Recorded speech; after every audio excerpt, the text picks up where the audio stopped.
C'est une 240Z de 1972 qui a couru en championnat de France à Lucas en 2003 et 2004.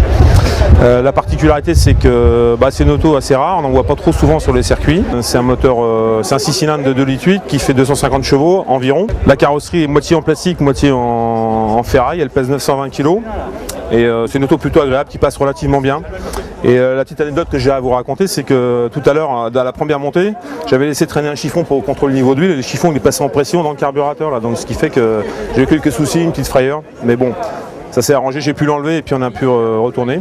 À l'intérieur il est plutôt dépouillé, il y a 2 baquets, il y a vraiment le strict minimum. Hein.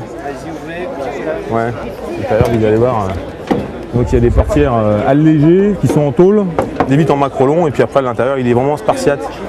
C'est pas l'intérieur, c'est pas là où on a exercé notre talent, hein, sur la préparation de l'intérieur.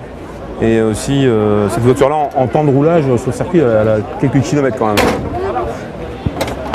Au niveau des sorties, on fait quasiment toutes les sorties comme le Classic Day au circuit de Manicourt, on fait la manifestation au circuit du Vigan qui s'inscrit dans le cadre du mécénat cardiaque.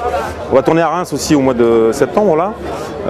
Voilà pour la plupart. Et on retourne à Montlhéry parce que depuis que le circuit est ouvert, on y va régulièrement, quoi. Une bagnole qui est pas ridicule du tout parce qu'en général elle est plutôt devant que derrière. Si on compare ça à une Porsche 3 litres RSR qui est comme une référence, ça tourne pareil. On est à peu près dans les mêmes temps. Donc on est souvent devant. En groupe F. Hein. Derrière il y a un réservoir pour faire de l'endurance. Ouais. Il y a un réservoir 80 litres parce qu'accessoirement ça consomme un petit peu. Sur circuit on arrive à 30-35 litres. Hein, à l'heure. Hein.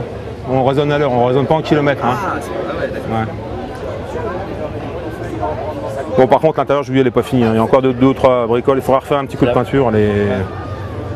Non, les sensations plutôt sympas, à part la frayeur que je vous racontais tout à l'heure.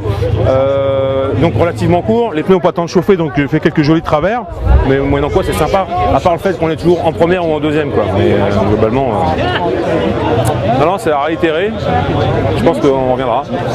Je vous présente une Datsun Nissan 240Z, modèle Racing, donc année de naissance 1972.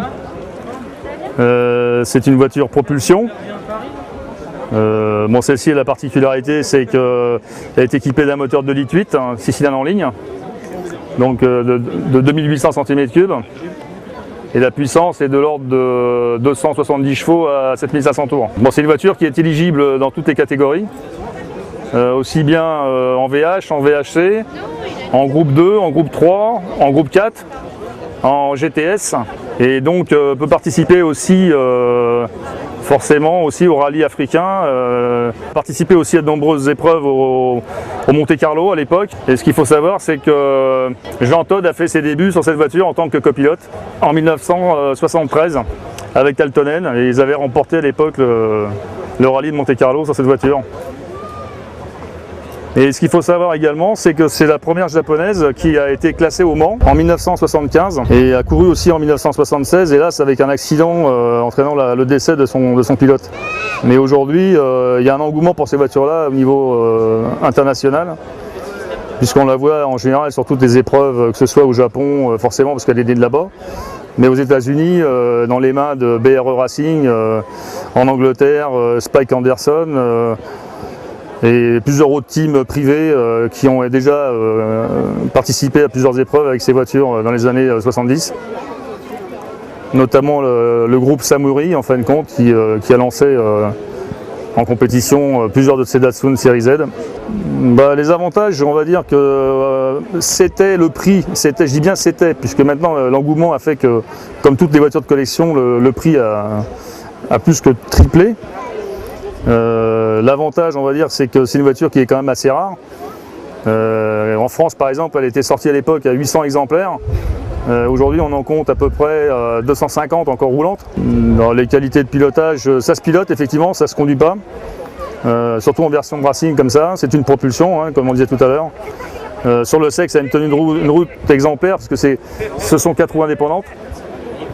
Le freinage mérite d'être amélioré, c'est ce qui est le cas sur cette voiture, parce que d'origine on avait affaire à des simples disques non ventilés et des tambours à l'arrière.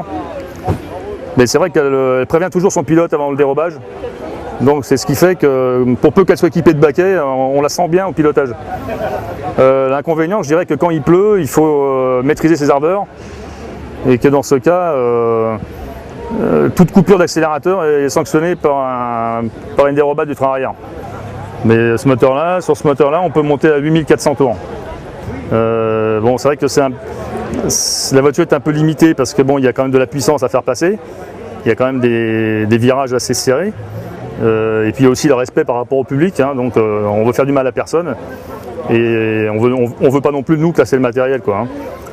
Mais c'est vrai que c'est sympa de faire ce genre de manifestation parce que ça regroupe tout un tas de collectionneurs venus d'horizons différents avec des voitures toutes bien préparées et vraiment très belles.